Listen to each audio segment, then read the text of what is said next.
देखिए, कल हम बात कर रहे थे कि संजय जो है भगवान धृतराष्ट्र को कह रहे हैं और आगे क्या कह रहे हैं। संजय ही अभी जो है इसमें अभी आगे के वक्तव्य को धृतराष्ट्र से कह रहे हैं। और वो क्या कह रहे हैं कि सहस्त्रों सूर्यों के कदम उदय होने से जो प्रकाश उत्पन्न होता है वह ही कदाचित उस विश्वरूप परमात्मा के सदृश आसीन हो सके, अर्थात वह भी उससे कम ही होना है। मतलब अब देखिए, अब यहाँ पे जो है धृतराष्ट्र को जो है कह रहे हैं कि संजय कह रहे हैं कि यदि आकाश में 1000 सूर्य की आभा दमक उठे तो वह आभा उस महात्मा की आभा जैसी कदाचित हो सके।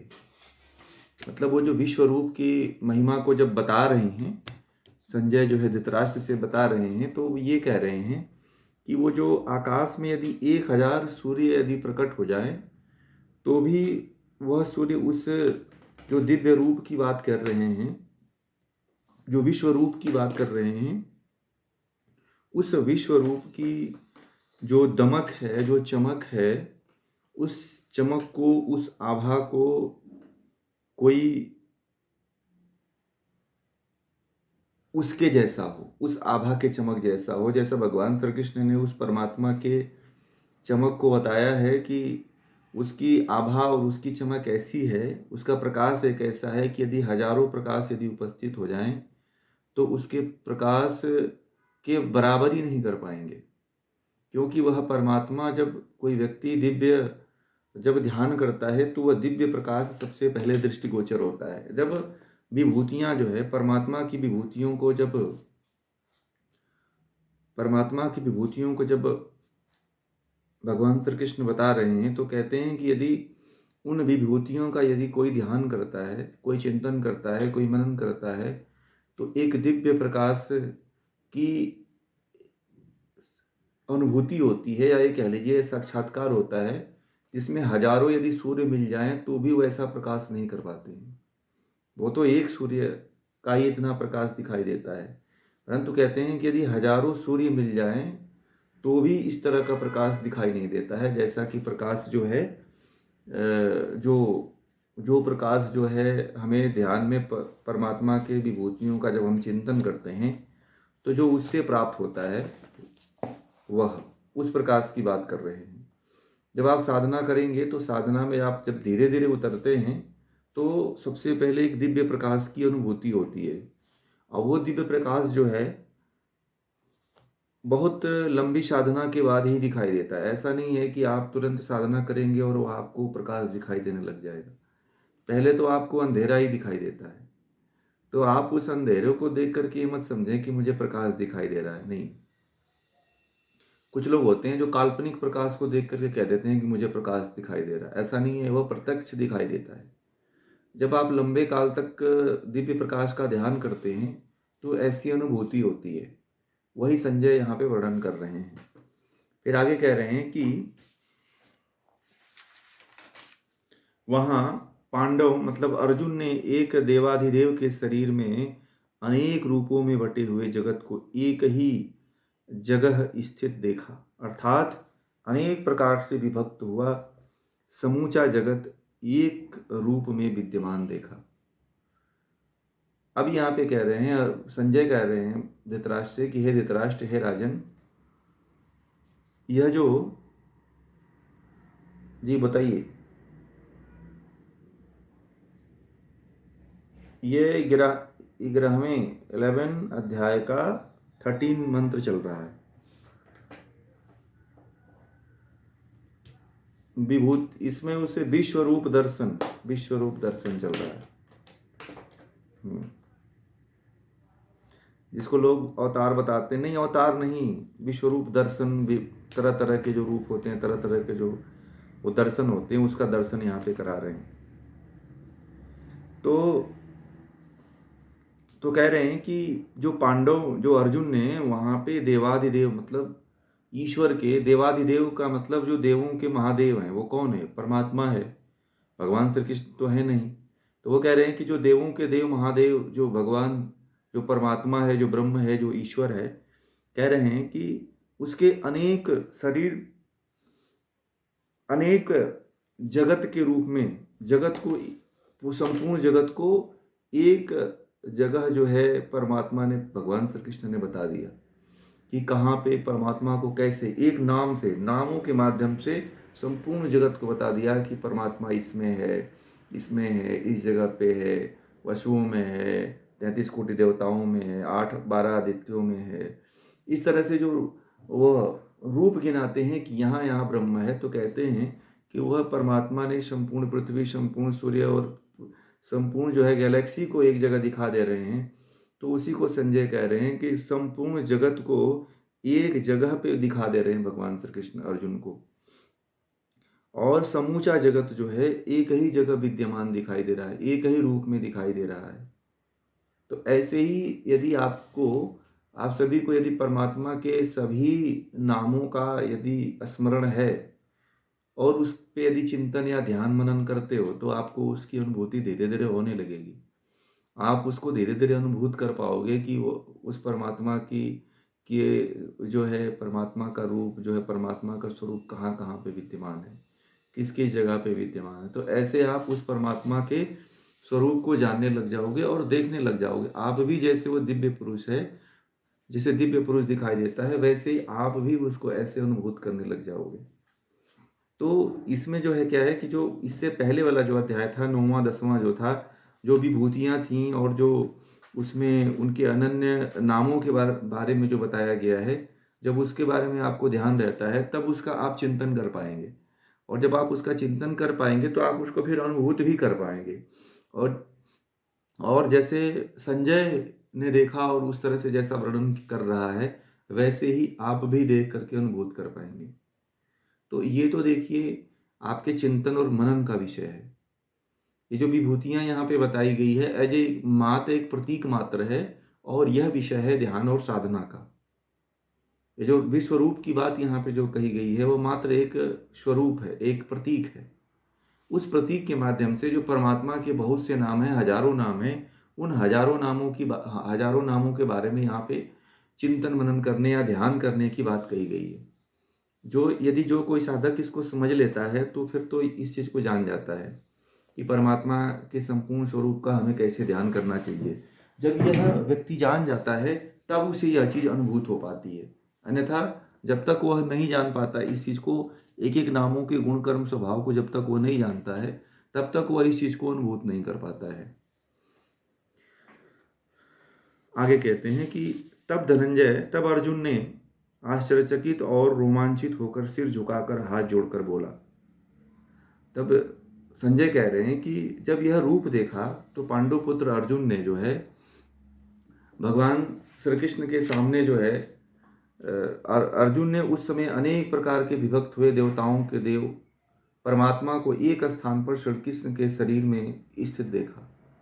तो श्री कृष्ण के शरीर में स्थित देखने का मतलब है कि यदि आप भी यदि ये देखोगे ना, यदि आपके अंदर समत्व की जो भावना है, कहते हैं ना समत्व की भावना, यदि आपके भीतर समत्व की भावना है तो आप भी परमात्मा के संपूर्ण स्वरूप को, परमात्मा के संपूर्ण रूप को, परमात्मा के संपूर्ण गुण कर्म स्वभाव को एक शरीर में देख लोगे। वहाँ तो अर्जुन के अंदर वह विभूतियों को लेकर के वह समत्व की भावना जब उसके अंदर विकसित हो गई थी, तब वह भगवान श्री कृष्ण के अंदर संपूर्ण जगत को, ब्रह्म को देखने का प्रयास देख लिया, वो साक्षात्कार कर लिया। यदि आप भी समत्व की भावना रखते हो कि सब में ब्रह्म है और हर एक सेल में ब्रह्म है, हर एक कण कण में ब्रह्म है, हर एक एक रोम रोम में बंद है ब्रह्म है, तो आप उसको अनुभूत कर लोगे। तब आप उसको जान जाओगे कि ब्रह्म क्या है ना। पहले तो अपने अंदर एक समत्व की भावना जो है, कहते हैं ना भगवान श्री कृष्ण आगे दूसरे अध्याय में समत्वम योग उच्यते। तो यदि समत्व की भावना विकसित, सब में ब्रह्म को देखने की भावना यदि विकसित हो गई, तो आप भी उस विश्व रूप का दर्शन कर पाओगे। केवल एक जानवर में भी, एक पशु में भी, एक इंसान में भी, हर छोटे से बड़े जीव जगत में भी आप उस चीज को अनुभूत कर पाओगे। और यह तब होता है जब आप अभी से अभ्यास करते हो कि सब में ब्रह्म है, सब में ईश्वर है। जब यह देखने का जब आप प्रयास कर लेते हो तो आपको संपूर्ण एक मानव में आप संपूर्ण जगत, संपूर्ण ब्रह्मांड, संपूर्ण ईश्वरीय शक्तियां आपको देखने को मिलेंगी। अभी हमारे अंदर क्या है? हमारे अंदर विभेद की नीति है। हम भेद की नीति से किसी की तरफ देखते हैं। हम अभी हमारे अंदर अभी ईर्ष्या है, द्वेष है, हमारे अंदर अभी कलह उत्पन्न हो जाता है, जलन उत्पन्न हो जाती है, ईर्ष्या उत्पन्न हो जाता है। हम किसी चीज़ को एक्सेप्ट नहीं कर पाते हैं क्योंकि वहाँ पे अहंकार आके खड़ा हो जाता है। हर जगह पे हमें जहाँ पे कुछ जानना भी होता है, जहाँ पे हमें कुछ सीखना भी होता है, जहाँ पे हमें कहीं ज्ञान भी लेना होता है, तो वहाँ पे अहंकार आकर के खड़ा हो जाता है और अहंकार जो है उस चीज़ को ग्रहण नहीं करने देता है। जिस व्यक्ति के अंदर यह भावना आ जाती है वह कभी भी इस चीज़ को नहीं प्राप्त कर पाता है। अहंकार की जो भावना होती है वही परमात्मा के और आपके बीच में एक पर्दा लगा देती है जहाँ से आपका देखना बंद हो जाता है। इसलिए व्यक्ति को अहंकार शून्य होना चाहिए। छोटे बड़े का भेदभाव अपने अंदर से मिटा देना चाहिए। जब यह काम, क्रोध, लोभ, मोह, मद, मात्सर्य, पंच क्लेश, पंचवृत्तियों को जब व्यक्ति हटा देता है तो परमात्मा स्वतः ही प्रकट हो जाता है। जैसे जब सूर्य का प्रकाश निकलता है, जब भोर होता है, जब सुबह होती है तो अंधेरे की जो छटा छट जाती है और प्रकाश फैल जाता है, वैसे ही उसके अंदर हो जाता है, उस व्यक्ति के अंदर हो जाता है। तो सबसे बड़ा बाधक होता है हमारा अहम। अहम जो होता है व्यक्ति को ऊपर नहीं उठने देता है। व्यक्ति को उसके ही उस जहाँ पे वो खड़ा होता है उससे ऊपर उठने नहीं देता है। उसको कुएं का मेढक बना देता है। जैसे कुएं का मेढक होता है, ये समझता है कि इससे बड़ा तो कहीं कोई तालाब या समुद्र है ही नहीं। वो समझता है कि जितने में मैं हूँ उतने में संपूर्ण हूँ। वह दुनिया में कहीं किसी और को नहीं मानता है। और जब कुएं से बाहर निकलता है तो देखता है तो उसको पता चलता है कि दुनिया तो बहुत बड़ी है। कुआं तो एक नमूना था। इससे बड़े बड़े नदियाँ, बड़े बड़े तालाब, बड़े बड़े सरोवर, बहुत बड़े बड़े जलाशय विद्यमान हैं। तो इस अहंकार को छोड़ना चाहिए। जब व्यक्ति अहंकार को छोड़ता है तब जाकर के विश्व रूप का दर्शन होता है। विश्व रूप का दर्शन करने वाले कोई बहुत अलग लोग नहीं थे। विश्व रूप का जिन्होंने भी दर्शन किया है, जिन्होंने भी साक्षात्कार किया है, वो कोई अलग लोक से नहीं आए थे या कोई अलग आत्माएं नहीं थी। हमारे बीच से ही, आपके बीच से ही आत्माएं निकली हुई थी और उन्होंने अपने भीतर के अहंकार को मिटा करके उस परमात्मा का दर्शन कर लिया, उस परमात्मा के विश्व स्वरूप का दर्शन कर लिया। जब आप भी इस स्तर पे जाते हो, जब इस धरातल पे उतरते हो, जब इस धरातल पे उतर करके इसको देखना शुरू करते हो, तब जा करके यह आपको प्राप्त होता है। तब जा करके आप इसके गहराइयों में उतरते हो। तब जा करके आप इसके गहराइयों के बीच गोते लगाना शुरू कर देते हो। या ऐसे नहीं पता चलता है। जब धीरे धीरे जब आप आओगे, धीरे धीरे जब आप इसमें उतरोगे, तब आपको पता चलता है। आगे कहते हैं कि अर्जुन ने कहा, अब आगे कहते हैं कि अब अर्जुन ने कहा 14वें श्लोक में, जिसका रोम रोम हर्षित हो उठा, आश्चर्य से युक्त परमात्मा के इस विश्व रूप को हाथ जोड़ शीश झुका प्रणाम कर कहने लगा। तो अर्जुन जो है क्या करता है, जब उसको इस विश्व रूप का दर्शन होता है तो वह क्या करता है, उसका रोम रोम हर्षित हो जाता है। आप भी जब परमात्मा के विश्व रूप का साक्षात्कार करेंगे तो आपके भीतर भी यह स्थिति उत्पन्न होगी और आश्चर्य से युक्त होकर के उस विश्व रूप के सामने हाथ जोड़ करके नतमस्तक होकर के प्रणाम करता है। और आगे क्या कहता है, अर्जुन उवाच, ये संजय अब तक कह रहे थे। अब अर्जुन कह रहे हैं कि अर्जुन ने कहा, हे देव, आपके देह में पंच महाभूतों से बने पदार्थ को ब्रह्मा, महेश तथा सब ऋषियों को और आकाश में उड़ने वाले दिव्य नक्षत्र आदि को मैं देख रहा हूँ। तो कह रहे हैं कि अर्जुन कह रहे हैं, भगवान श्री कृष्ण से कह रहे हैं कि हे देव, आपके शरीर में देखिए, आप भी यदि किसी के शरीर में देखना चाहते हैं तो आप भी देख सकते हैं। आप भी उस परमात्मा को आप किसी के शरीर में देखने का प्रयास कर सकते हैं। तो वह पंच महाभूतों से बने पदार्थों को देख रहा है, जितने भी पदार्थ संसार में हैं उन सभी पदार्थों को अर्जुन देखता है भगवान श्री कृष्ण के शरीर में।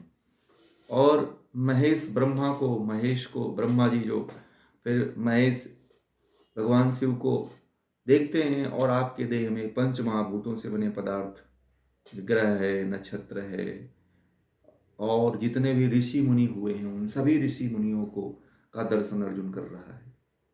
आप भी यदि इस तरह का चिंतन करते हैं, यदि आपके अंदर अब ध्यान घटित हो जाता है, ध्यान में पहुंच जाते हैं, सिद्धियां आपको प्राप्त हो जाती हैं, समाधि में पहुंच जाते हैं, तो आप भी ऐसे ऋषियों का दर्शन कर पाएंगे, ऋषियों को देख पाएंगे, ऋषियों को समझ पाएंगे, अनुभूत कर पाएंगे। ये तब होता है जब व्यक्ति समाधि तक पहुंचता है। और ये अवस्था जो है अर्जुन की कोई आम अवस्था नहीं है। लोग अब तक तो आम अवस्था थी, परंतु अब अर्जुन की जो अवस्था है वो आम अवस्था नहीं है, वह अवस्था समाधि तक की हो गई है। क्योंकि जब व्यक्ति समाधि तक पहुंचता है तो ही इस तरह का दर्शन कर पाता है। कोई भी व्यक्ति, यदि आप भी समाधि तक पहुंचते हैं तो इस जो अर्जुन अभी ये देख रहा है, जो स्थिति अभी देख रहा है, वह भी आप भी देखने लग जाओगे। बड़े बड़े ऋषि मुनि, महर्षि पतंजलि आदि ऋषि भी ऐसा कहते हैं कि जब सिद्धियां प्राप्त होती हैं तो जो आप चाहोगे वो चीज देख लेते हो, वो सिद्ध कर लेते हो, प्राप्त कर लेते हो। तो आप यदि देखना चाहते हो संपूर्ण ब्रह्मांड को, संपूर्ण ऋषियों को, ग्रहों नक्षत्रों को यदि देखना चाहते हो, तो वह भी आपकी नज़रों से देख, वो दिव्य नज़रों से, वह साधारण नज़रों से नहीं। आप ये मत समझ लेना कि हम अपनी खुली आंखों से उसको देख लेंगे। आपके खुली आंखों से वो नहीं देखने वाला है। आपको उसके लिए ऋतंभरा प्रज्ञा आदि लगानी पड़ेगी। जब उस ऋतंभरा प्रज्ञा में जब आप उतरते हैं, तब जाकर के आप उसको अनुभूत कर पाते हैं, देख पाते हैं।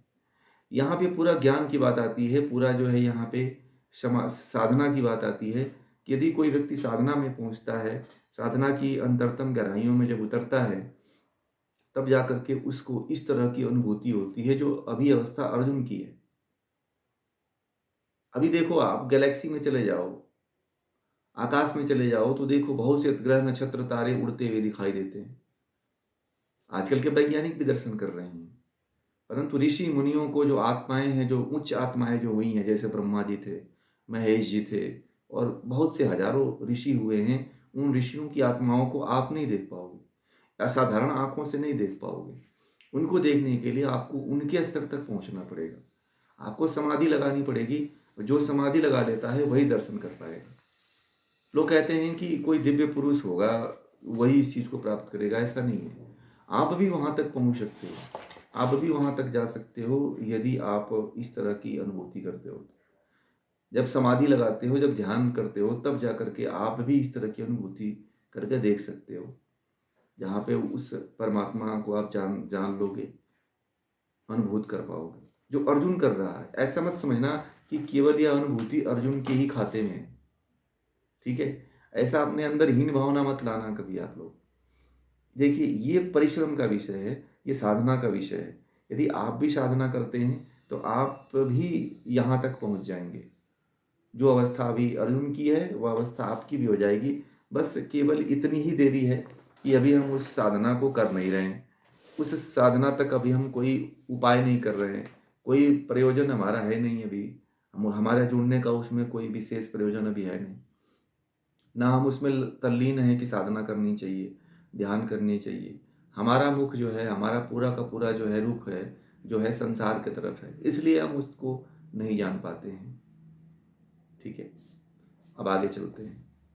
आगे कहते हैं कि मैं देख रहा हूँ पूर्ण विश्व के स्वामी को, जो अनेक हाथ, पेट, मुख तथा नेत्र वाला है, वह सब ओर से अनंत रूपों वाला है। उसका न आदि है, न अंत है, न उसका मध्य है। अर्जुन कह रहे हैं भगवान श्री कृष्ण से कि मैं उस पूर्ण विश्व के स्वामी को, जो अनेक जिसके हाथ हैं, करोड़ों करोड़ों हाथ हैं, करोड़ों करोड़ों मुंह हैं, करोड़ों करोड़ों नेत्र हैं, सब ओर से अनंत रूपों वाला, जिसकी कोई सीमा ही नहीं है, उसको मैं देख रहा हूँ। उसका न आदि है, न अंत है, न मध्य है। ऐसे ही जब आप इस संपूर्ण जगत को देखना प्रारंभ कर दोगे तो आपको भी यह दिखाई नहीं देगा, न उसका प्रारंभ दिखाई देगा, न उसका मध्य दिखाई देगा, न अंत दिखाई देगा।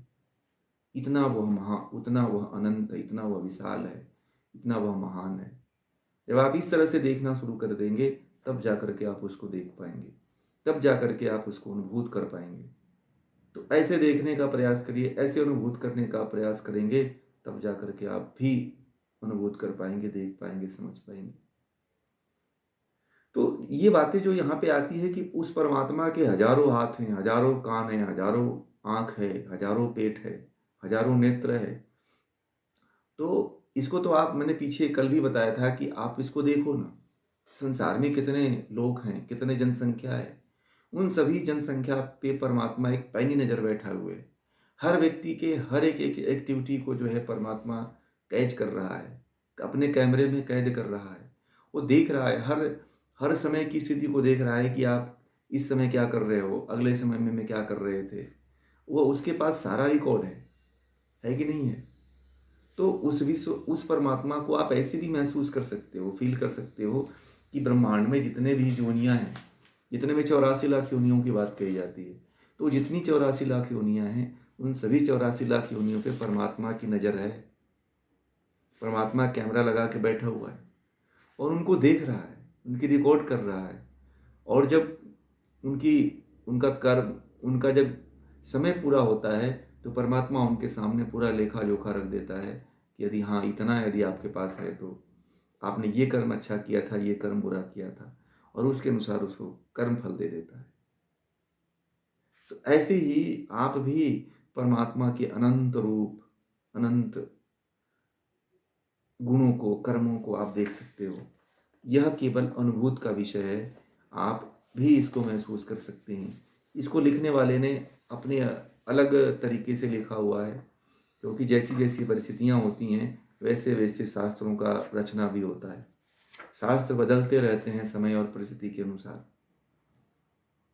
आगे कह रहे हैं कि मुकुट गदा चक्र सब ओर से प्रकाशमान, तेज से युक्त, प्रज्वलित अग्नि और सूर्य के सदृश, देखने में अति गहन और अप्रमेय रूप को मैं देखता हूँ। अब यहाँ पे भगवान श्री कृष्ण कह रहे हैं कि मैं जो है मुकुट, जो उस ब्रह्म के रूप को देखने के लिए कह रहे हैं कि जो मुकुट है, गदा है, अनेक तरह के मुकुट, गदा, और सब ओर से प्रकाशमान, तेज से, प्रकाश से युक्त, प्रज्वलित अग्नि की तरह, सूर्य के समान, देखने में अति गहन और अप्रमेय देखता हूँ। तो उस कह रहे हैं कि आपके, मैं आपको मुकुट, बहुत सी मुकुट, मुकुट का मतलब समझते हैं आप लोग क्या होता है? जो सिर पे पहले धारण करते थे लोग, सोने या हीरे जवाहरात के जो लोग, एक एक तरह से मुखौटा होता था। मुखौटा को बाद में मुखौटा मुकुट का रूप लेता चला गया। ठीक है, तो भगवान राम के समय में बड़ा मुकुट धारण किया जाता था, कृष्ण के समय में भी मुकुट धारण किया जाता था। तो हर राज्य का एक एक मुकुट हुआ करता था, जो वहाँ के राजा मंत्री आदि लोग जो है छोटे बड़े स्तर पे धारण किया करते थे। तो वो मुखौटा हुआ करता था जो उस राज्य का प्रतीक हुआ करता था, तो उसको धारण किए हुए हैं। और गदा, जिससे युद्ध किया जाता था, और चक्र भी धारण करते थे। तो और उसके बाद से महान प्रकाश और जो तेज है, वह तेज भी दिखाई दे रहा है। और हजारों सूर्यों की तरह जो अग्नि प्रकाशित हो रही है, वह सूर्य के समान प्रज्वलित हो रही है, दिखाई दे रही है। देखने में अति प्रेम, अति स्नेह से, अति गहन स्थिति से उसको मैं देख रहा हूँ, जो पूरा अभी मैं नहीं देख पा रहा हूँ। अर्जुन कह रहा है कि मैं उसको पूरा नहीं देख पा रहा हूँ, देख भी रहा हूँ परंतु कम देख रहा हूँ, पूरा उसको नहीं देख पा रहा हूँ, कम ही देख पा रहा हूँ। जब इस तरह की जब अर्जुन दर्शन करता है, तो वह भाव विभोर हो जाता है, और भी रूपों को देखने का बार बार वह प्रयास करता है। फिर वह परमात्मा के और भी रूपों को देखने का प्रयास करता है। उसकी, जब उसको वह दृष्टि मिलती है, जब समाधि मिलती है, तब जा करके वह एक एक रूप का, एक एक नाम का, एक एक गुण का, एक एक कर्म का, एक एक स्वभाव का चिंतन करता है, और उसमें साक्षात्कार करता है परमात्मा के रूपों का। और आगे कहते हैं कि, आगे कहता है अर्जुन कि हे देव, आप परमात्मा मतलब जानने योग्य अति सूक्ष्म अक्षर हैं, जिसका जिसका कभी नाश न हो। आप ही जगत का आश्रय और अनादि धर्म के रक्षक हैं, जो सदा से चला आ रहा अनादि। जो अनादि का मतलब होता है जिसका कभी प्रारंभ ही न हुआ हो, जो सदा से है, तो जो स्वयंभू है, उस धर्म के रक्षक हैं, जो धर्म सदा से चला आ रहा है। यह धर्म कभी बिगड़ा नहीं, यह धर्म कभी नष्ट नहीं हुआ, यह धर्म सदा से है और सदा रहेगा। कह रहे हैं कि उस आप अविनाशी और सनातन, मैं उस सनातन जो सदा से है और अविनाशी जो जिसका कभी विकास विनाश नहीं होगा, उस ब्रह्म का मैं साक्षात्कार कर रहा हूँ। उस परमात्मा का मैं साक्षात्कार कर रहा हूँ जो जानने योग्य है, सूक्ष्म है, विशाल है और इस संपूर्ण जगत का आश्रय स्थान है। संपूर्ण जगत को धारण किए हुए अपने में धारण किया हुआ है। और अनादि जो अनादिकाल से जो धर्म है, उस धर्म के रक्षक भी वही परमात्मा है। जब जब यहाँ पे पाप बढ़ता है तो पाप का भी अंत करता है, और फिर क्या करता है, फिर उसकी रक्षा भी करता है, फिर उसे फिर सृजन करता है, फिर पाप बढ़ता है, धर्म बढ़ता है, फिर नष्ट करता है, फिर सृजन करता है। ऐसे यह क्रम चलता रहता है, परंतु कभी धर्म नष्ट नहीं होता है। देखिए, ज्ञान सनातन होता है। ज्ञान सनातन का मतलब होता है, जो आप ज्ञान पढ़ रहे हो, यह ज्ञान कोई नया ज्ञान नहीं है। चाहे भगवान श्री कृष्ण आपको बता रहे हैं, चाहे आप यह पढ़ रहे हो जो ज्ञान, वह ज्ञान कोई नया ज्ञान नहीं ले रहे हो। यह सृष्टि के आदि में यह ज्ञान प्रकट हुआ था, और तब से यह ज्ञान गुरु के माध्यम से, आचार्य के माध्यम से, ऋषियों के माध्यम से यह ज्ञान एक पीढ़ी से, एक युग से दूसरे युग तक ट्रांसफर हो रहा है। ऐसे चलता चला जा रहा है, परंतु ज्ञान कभी नष्ट नहीं होता है। ज्ञान का क्रम ऐसे ही बढ़ता जाता है। ज्ञान का क्रम ऐसे ही जब बढ़ता है, तब जाकर के व्यक्ति के पास यह ज्ञान पहुंचता है, और जो व्यक्ति इस ज्ञान को जान लेता है वह अमर हो जाता है, अर्थात वो मोक्ष को प्राप्त कर लेता है। अमरता तब होती है जब व्यक्ति उस ज्ञान का आदर करता है, ज्ञान के द्वारा आदर करता है, ज्ञान को प्राप्त कर करके वह ऊंचाइयों पे पहुंचता है और उस ब्रह्म का साक्षात्कार करता है।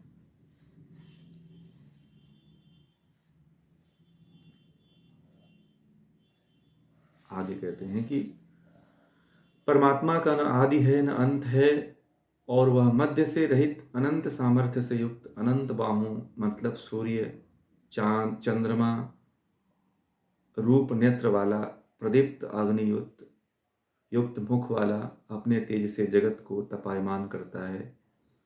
ऐसे आपके रूप को मैं देख रहा हूँ। अब यहाँ पे कह रहे हैं कि वह परमात्मा क्या है, उस परमात्मा का ना प्रारंभ है, न उस परमात्मा का अंत है। इसीलिए उसको अनादि कहा गया है।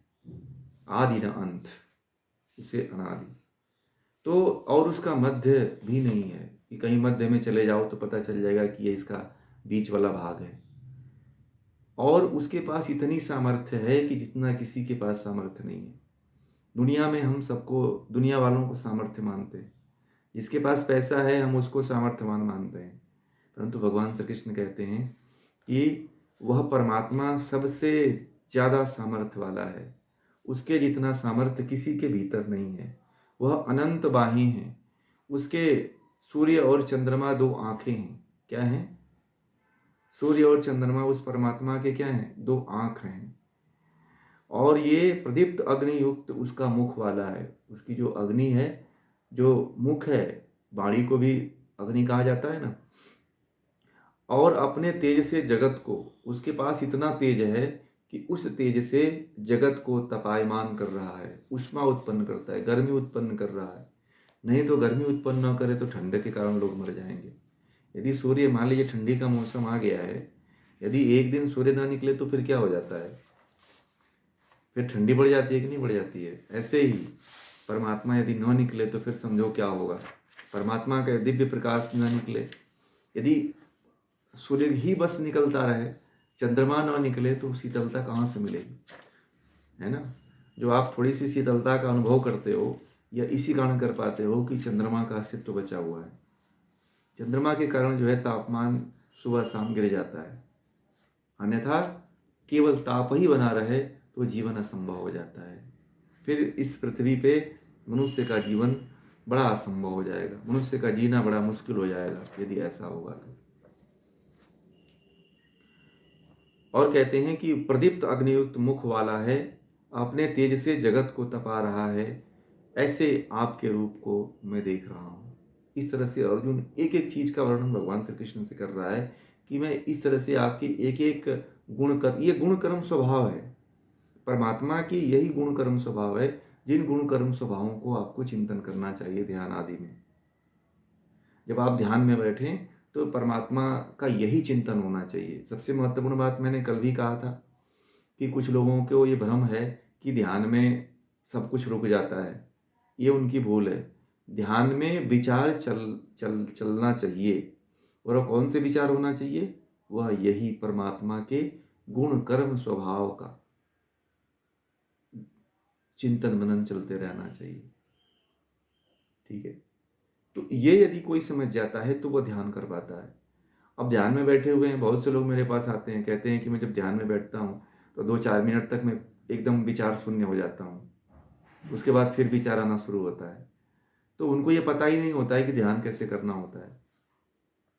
तो वो मेरे पास बहुत से लोग आते हैं जो 50 साल से, 60 साल से, 20 साल से ऐसे ध्यान कर रहे हैं, परंतु ध्यान की बारीकियों को आज तक वो नहीं पकड़ पाए कि ध्यान कैसे किया जाता है। ध्यान का वास्तविकता पता ही नहीं है, इसलिए वो बेचारे भटक जाते हैं और भटके रहते हैं, और वो जीवन के बहुत बहुत समय तक वो भटके रहते हैं और फिर कभी ऊपर नहीं उठ पाते हैं। आगे कहते हैं, हे महात्मन, आप महान हैं। अंतरिक्ष और पृथ्वी तथा बीच वाले स्थान में सब दिशाएं एक आप से ही परिपूर्ण हैं। आपके इस अलौकिक और उग्र स्वरूप को देखकर तीनों लोग व्यथित हो रहे हैं। कह रहे हैं, अब यहाँ पे अर्जुन कह रहे हैं कि आप महान हैं। महान का मतलब होता है कि आपके जैसा बड़ा रूप वाला कोई नहीं है, आपके जैसा कोई बड़ा है ही नहीं। और कह अंतरिक्ष और पृथ्वी, इस बीच वाले स्थान में, जो अंतरिक्ष और पृथ्वी है वो सब, ये बीच वाले स्थान में सब दिशाएं एक आप से ही परिपूर्ण है। पृथ्वी और अंतरिक्ष एक बीच में है और सब दिशाएं आप में ही पूर्ण हो रही हैं। आपके इस अलौकिक और उग्र स्वरूप को देखकर तीनों लोग व्यथित हो रहे हैं। जैसे अर्जुन इस अलौकिक दिव्य रूप का जब साक्षात्कार करता है तो वह व्यथित हो जाता है, और जब वह व्यथित होता है तो वह परमात्मा से भी कहता है कि जैसे मैं व्यथित हो रहा हूँ वैसे ही ये पूरा का पूरा लोक भी व्यथित हो रहा है, ये पूरा जगत व्यथित हो रहा है, दुखित हो रहा है, भयभीत हो रहा है। परंतु जो परमात्मा के गुण कर्म स्वभाव का चिंतन करता है या उसको देखता है तो व्यथित कैसे होगा? उसको तो आनंद आता है।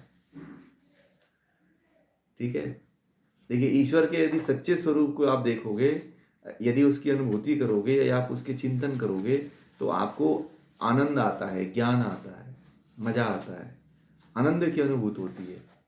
जब सही रूप में करोगे तो, जब आप सही रूप में नहीं करोगे तो फिर आपको वो आनंद, वो अनुभूति नहीं मिलती है। इसलिए जब कोई साधक ये देखता है कि परमात्मा के सही स्वरूप का जब चिंतन करता है या मनन करता है, तब उस परमात्मा का सही रूप से, सही तरीके से अनुभूति कर पाता है। जो ऐसा नहीं कर पाता है वह परमात्मा को सही तरीके से, सही रूप में उसकी अनुभूति नहीं कर पाता है। बाद में फिर वह कोई भयभीत हो जाते हैं। जैसे कुंडलिनी साधक हैं, तो कई बार ऐसा होता है कि जो कुंडलिनी आदि की साधना करने वाले जो साधक होते हैं, उनकी साधना में यदि त्रुटि हो जाती है तो वो भयभीत हो जाते हैं और फिर बीच में साधना को छोड़ देते हैं। ऐसे बहुत से लोग हैं जो इस तरह की साधना करते हैं, जो साधना करते करते जो आनंद लेना चाहिए वो आनंद न लेकर के भयभीत हो जाते हैं। तो अर्जुन अपने लिए तो नहीं कर रहा है, परंतु ये संसार के लिए कह रहा है, क्योंकि संसार के व्यक्ति को यदि परमात्मा के स्वरूप को बता दिया जाए या दिखा दिया जाए बिना ज्ञान के, तो वह भयभीत हो जाएगा। अर्जुन को तो ये प्राप्त, ये तो अर्जुन को ये संज्ञान हो गया था कि भगवान के सब स्वरूप हैं, भगवान के नाम हैं, ये भगवान के गुण कर्म स्वभाव हैं, परंतु अन्य व्यक्तियों को इसका पता नहीं था, अन्य व्यक्तियों को इसका पता नहीं है। अगर उनके सामने कोई व्यक्ति प्रकट हो जाए और इस तरह का रूप दिखाने लगे तो आप उसको भूत कह दोगे और भाग जाओगे, आप तो डर जाओगे आप लोग, है कि नहीं? अगर आपके सामने कोई एक परमात्मा आदि प्रकट हो जाए तो आप क्या करोगे? डर के भाग जाओगे, क्योंकि आपको ज्ञान ही नहीं है तो कैसे देख पाओगे? आप उसे राक्षस घोषित कर दोगे, फिर उसे म्यूजियम में ले जाओगे, बंद करोगे, कैद करोगे, फिर साइंटिस्ट आएंगे उसका रिसर्च करेंगे। तो इस तरह से संसार के लोग देखते हैं, समझ रहे हैं? संसार के लोग जो है इस तरह से देखते हैं। परंतु जब कोई योगी होता है, जब उसको यह ज्ञान हो जाता है तो वह ज्ञान पूर्वक देखता है, तो फिर उसे आनंद की अनुभूति होती है। तो इस तरह से परमात्मा के स्वरूप का, परमात्मा के गुण कर्म स्वभाव का यदि कोई चिंतन करता है या साक्षात्कार करता है तो उसे आनंद की अनुभूति होती है। परंतु जो डर जाता है तो उसे आनंद की अनुभूति नहीं होती, वो भयभीत हो जाता है, वह सशंकित हो जाता है और वह परमात्मा को नहीं जान पाता है। ठीक है, आगे चलते हैं। कहते हैं अमी ही त्वाम सुरसंधा विशंति केचिद भीताः प्राज्जलयोः गृह्णन्ति स्वस्तित्युक्त्वा महर्षि सिद्धसंगाः स्तुवन्ति त्वाम स्तुभिः पुष्कलाभिः। कहते हैं कि वे देवताओं के समूह सूर्य, चंद्र, वायु, अग्नि इत्यादि आप में प्रवेश कर रहे हैं। कई एक भयभीत होकर गिड़गिड़ा रहे हैं। महर्षि और सिद्ध समुदाय स्वस्ति स्वस्ति कहकर आपकी स्तुति कर रहे हैं। देखिए कितनी बड़ी बात कह दिया यहाँ पे।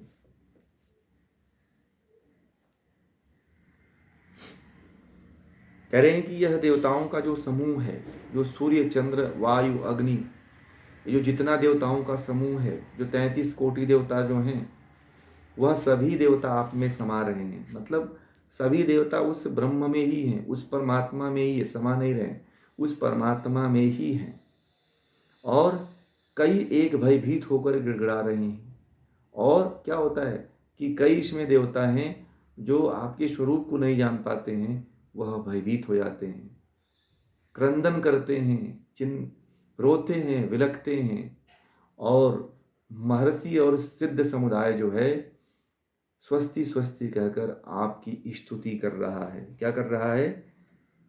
जो देवताओं का जो समूह है, जो ऋषियों का समूह है, वह आपकी प्रशंसा, आपकी स्तुति कर रहा है। आपकी स्तुति करते हुए आप में क्षमा रहा है, क्योंकि वह जान रहा है कि यह परमात्मा ही सबसे बड़ा है। वह परमात्मा ही सर्वोत्कृष्ट है, परमात्मा ही सर्वव्यापक है, परमात्मा ही सर्वशक्तिमान है, परमात्मा से बड़ा कोई नहीं है। इसलिए सभी आपका आश्रय ले रहे हैं, आपकी शरण में आ रहे हैं। इसलिए समय है आप सभी परमात्मा की शरण में जाएं, परमात्मा की तरफ जाएं, परमात्मा को अनुभूत करें, परमात्मा को देखें। जब ऐसा आप करेंगे तो आप भी अर्जुन की तरह परमात्मा को समझ पाएंगे, परमात्मा को जान पाएंगे और परमात्मा को अनुभूत कर पाएंगे। ठीक है। रुद्रादित्या वसवो ये च साध्य विश्वेश्वविश्वनो मरुतश्चोष्मपाश्च गंधर्व वयच्छासुर सिद्ध संगाः वीक्षन्ते त्वं विस्मिताश्चैव सर्वे। कह रहे हैं कि रुद्र, आदित्य, वसु, शाद्यगण, विश्वदेवता, अश्विनी कुमार, मरुदगण, गंधर्व, यक्ष, राक्षस, पितृगण, वे सब विस्मित हुए आपके इस विराट रूप को देख रहे हैं। कह रहे हैं कि जो रुद्र हैं, जो आदित्य हैं, जो वसु हैं और जो साध्यगण हैं, जो विश्व देवता हैं, जो अश्विनी कुमार हैं, मरुदगण हैं, गंधर्व हैं, यक्ष हैं, राक्षस हैं, पितृगण हैं, ये सब विस्मित होकर के आश्चर्यचकित होते हुए आपके इस विराट स्वरूप को देख रहे हैं। ये देवता परमात्मा का साक्षात्कार कर चुके हैं, इसलिए कह रहे हैं अर्जुन कि ये देवता लोग आपको देख भी आश्चर्यचकित होकर के आपके इस अनंत रूप और गुण को, कर्म को, स्वभाव को देख रहे हैं। ऐसे ही यदि आप भी साधना करेंगे, आप भी यदि तपस्या करते हैं, आप भी ध्यान करते हैं, तो आप भी इस परमात्मा के इस विश्व रूप का दर्शन कर पाएंगे। तब जाकर के परमात्मा को जान पाएंगे, परमात्मा को अनुभूत कर पाएंगे और देख पाएंगे। ऐसे परमात्मा को देखा जाता है, ऐसे चिंतन किया जाता है जो अर्जुन यहाँ पे बताया हुआ है। विश्व रूप देख करके हमें परमात्मा के गुण कर्म और उसके स्वभाव का चिंतन करने का एक बड़ा उदाहरण इसमें मिलता है गीता में। यदि जिनको कोई ये कहता है कि परमात्मा को हम नहीं देख पाएंगे तो वह गीता सही से पढ़े, जैसे अभी आपको बता रहे हैं। यदि उस तरह से गीता को आप समझते हैं तो वास्तविक ईश्वर को, ब्रह्म को आप उसके गुण कर्म स्वभाव को जान पाएंगे, क्योंकि यहाँ पे वो हर गुण कर्म स्वभाव के बारे में यहाँ पे बताया गया है, जो बात वेदों में भी बताई गई है उस ब्रह्म के बारे में। तो यहाँ से आप उस परमात्मा के गुण कर्म स्वभाव का चिंतन करके देख सकते हैं, अनुभूत कर सकते हैं, है ना। आगे कहते हैं कि रूपम हत्ते बहुक्त बहुत्र नेत्रम महाबाहो बहुबाहुरूपादम बहुदरम बहुद्रष्टा करालम दृष्ट्वा लोकाः प्रव्यथितास्त थाहम। कहते हे महाबाहो, आपके बहुत से मुख तथा नेत्र वाले, हाथ, जंघा, पैर, उदर, दाढ़ों वाले रूप को देखकर सब लोग व्याकुल हो रहे हैं और मैं भी अत्यंत व्याकुल हूँ। अब यहाँ पे कह रहे हैं कि भगवान श्री कृष्ण से अर्जुन कह रहे हैं कि हे परमात्मा, आपके बहुत से मुख हैं, बहुत से नेत्र हैं, बहुत से हाथ हैं, बहुत सी जंघाएं हैं, बहुत से पैर हैं, बहुत से दाढ़ी मूछ हैं। उन सबको देख करके ये जो लोग हैं वह व्याकुल हो रहे हैं। जैसे आप परमात्मा का जब साक्षात्कार करोगे ना, तो आप जहाँ जहाँ आपकी दृष्टि जाएगी वहाँ वहाँ आपको ब्रह्म ही ब्रह्म दिखाई देगा। जिसका आप चिंतन करोगे वही चीज़ आपको संपूर्ण ब्रह्मांड में दिखाई देगी। तो अर्जुन भी इसी तरह का चिंतन कर रहा था कि आंख को देख रहा था तो संपूर्ण विश्व में आंख ही दिखाई दे रही थी, नाक को देख रहा था तो नाक ही दिखाई दे रही थी, पैर को देख रहा था तो पैर ही दिखाई दे रही थी।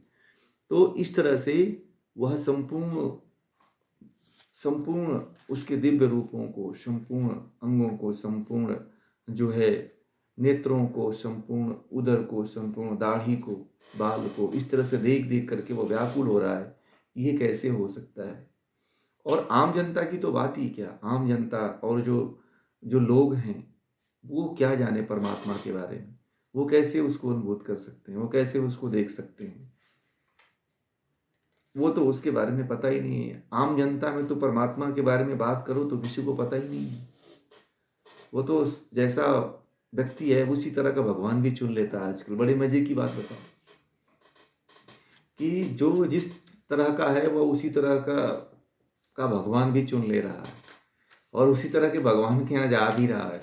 उस परमात्मा से कोई मिलना नहीं चाह रहा है। समझ रहे हैं? बड़े बहुत ये फैक्ट और सच्चाई बता रहे हैं।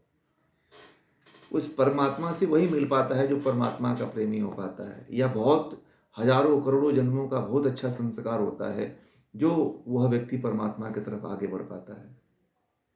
नहीं तो आजकल के व्यक्ति भी अपने अनुकूल और अपने अनुसार जो है भगवान चुन रहा है कि हमें किस भगवान की पूजा करनी। जैसे आजकल कुछ लोगों ने रावण की पूजा करना शुरू कर दिया है, तो वो जो रावण के प्रजाति के रहे होंगे फिर वो भी पूजा कर रहे हैं। तो ऐसे ही लोग हैं संसार में, समझ रहे हैं?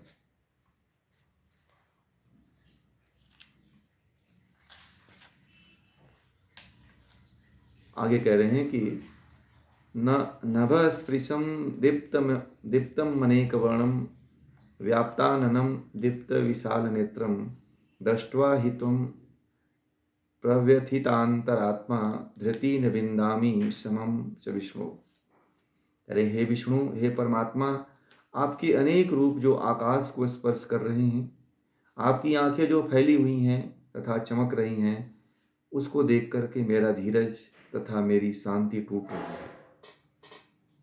जो एक बार परमात्मा का यदि साक्षात करेगा, पहली बार साक्षात्कार करेगा, तो उसको जैसी अनुभूति होती है ना, वैसे ही उस अनुभूति का वर्णन अर्जुन कर रहे हैं। और वो ऐसा कह रहे हैं कि आपके रूप को, जो आकाश को अनेक रूप हैं और कुछ तो ऐसे रूप हैं जो आकाश को भी स्पर्श कर रहे हैं, इतने विशाल है।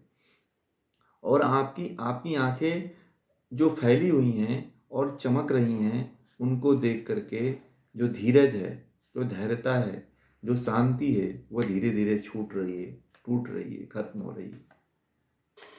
तो कोई भी व्यक्ति यदि इतना विशाल रूप को, इतने विशाल शरीर को, इतने विशाल नेत्रों को, इतना विशाल आकाश तक छुए हुए शरीर को देखेगा, रूप को देखेगा, गुण कर्म स्वभाव का यदि चिंतन करेगा तो वो भयभीत तो हो ही जाएगा।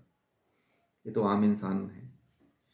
तो ऐसे ही भी आप भी यदि इस तरह का चिंतन मनन करते हैं, ध्यान करते हैं, तो जैसे अर्जुन परमात्मा का चिंतन करता है, वो कर रहा है, जैसे वो अनुभूत कर रहा है, आप भी उसी तरह से परमात्मा को अनुभूत कर पाएंगे। ठीक है। तो इस तरह से देखिए, ये यहाँ पे एज ए प्रतीक के रूप में बताया गया है कि परमात्मा का कैसे आप चिंतन करेंगे, कैसे ध्यान करेंगे, उस विश्व रूप का कैसे दर्शन करेंगे। यहाँ पे एकमात्र प्रतीक है। इन प्रतीकों के माध्यम से आप भी परमात्मा तक पहुँच सकते हैं, परमात्मा को अनुभूत कर सकते हैं और परमात्मा को जान सकते हैं। ठीक है।